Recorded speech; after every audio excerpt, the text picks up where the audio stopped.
Today's MTG box analysis will focus on the opening of a Lord of the Rings set booster box that took place on July 10th, 2023. We'll begin by taking a look at the cards that we were eligible to obtain from a set booster pack and compare that to the cards that we actually saw. Then we'll review set coverage, coverage by rarity, and duplication. Then, to establish a baseline for value, we'll analyze the value of the set and then break down the actual observed value in the box. Finally, we'll conclude with a summary. If you want to go deeper into the analysis and see all of the metrics for this box and more than 125 others, simply join the channel at the Give Me the Data level. Let's get things started by comparing the cards that we saw in today's box to the cards that we were eligible to see. Using this chart, we can see the non-foils we observed in green, the foils we observed in orange, and the cards we were eligible to see in gray as the baseline. In the non-foil space, we saw a variance of 6 cards between the primary colors of Magic, with white having the least at 38 and red and green being tied at 44. Also in the non-foil space, we saw 2 of the Jumpstart rares, 9 showcase cards, 27 borderless, and 1 standard frame card from the Commander subset. In the foil space, we saw at least 1 card for each of the main categories, including 6 foil borderless scene cards. Moving into coverage, in the non-foil space, we saw 261 of the 377 cards we were eligible to see, which gave us 69% coverage. Our highest coverage among the primary colors of Magic was a tie between blue and green, each covering 89% of the set. In the foil space, we saw 36 of the 377 cards, which gave us 10% coverage of the cards that we were eligible to see. This time around, our highest coverage among the primary colors of Magic was in green with 16% coverage. Pivoting to coverage by rarity, we ended up seeing 100% of the commons and 87% of the uncommons we were eligible to see in non-foil. We also saw 31 rares for 30% coverage and 6 non-foil mythics for 17% coverage. In the foil space, we saw 13% of the commons and 10% of the uncommons, along with 4 rares for 4% coverage and a single foil mythic for 3% coverage. This means that we saw 35 rares and 7 mythics from the main set, plus 3 more rares and 2 additional mythics from the Commander subset, along with the list, bringing the grand total up to 38 rares and 9 mythics in these 30 packs. In today's box, we didn't see any duplication among the 36 foils that we pulled, but we did see 60 cards duplicated twice and a single card duplicated 3 times. This gave us a box duplication rate of 17%. Before we take a look at the value in today's set booster box, let's baseline with a review of the cards that we could have pulled using non-foil market prices as of July 8th, 2023. Currently, the main set features 29 cards valued over $10. Here's a quick look at the market prices for the top 6. Yes, there are currently 6 cards valued over $20 that you can pull from a set booster pack. Now, the set also features 16 cards valued between $5 and $10 and 45 cards valued between $1 and $5. The remaining 287 cards are currently valued under $1.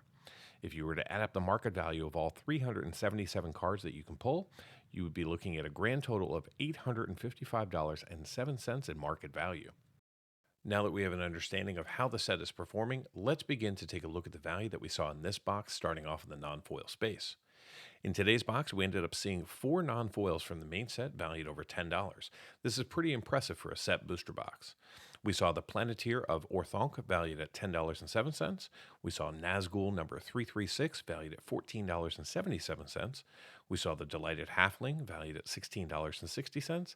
And we saw the One Ring valued at $66.19. We also saw 3 non-foils valued between $5 and $10 and 13 non-foils valued between $1 and $5. The other 303 non-foils are currently valued less than $1. Now, in the foil space, we only saw a single card valued over $10, which was in pack number 1, and it was the Spiteful Banditry in full borderless, currently valued at $10.83. We didn't see any foils valued between $5 and $10, and only 3 foils valued between $1 and $5. The other 32 foils in the box are currently valued less than $1. So how did this box perform? Well, I purchased this box through TCG Player during pre-order for $170.27, not including taxes. The current market price for these boxes as of July 8th is just above that at $173.77. Today's set booster box contained 30 packs, each with 12 cards.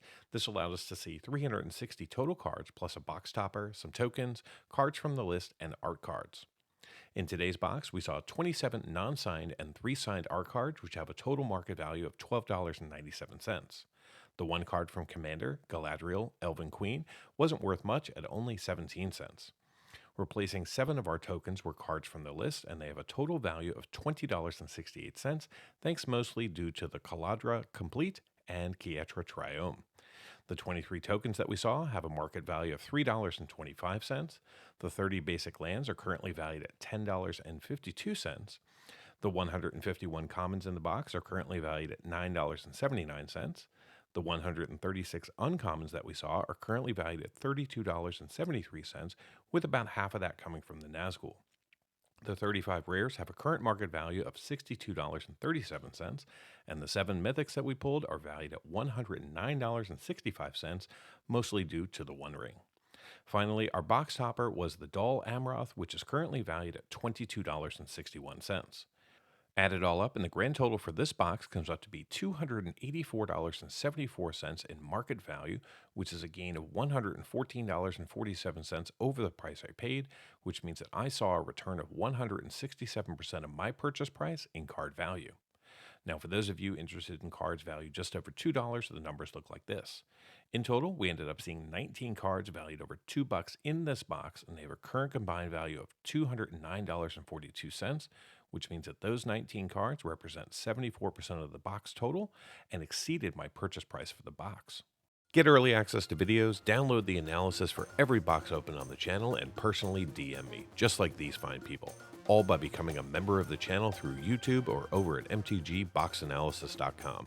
You'll find links in the description. Until next time, do something amazing.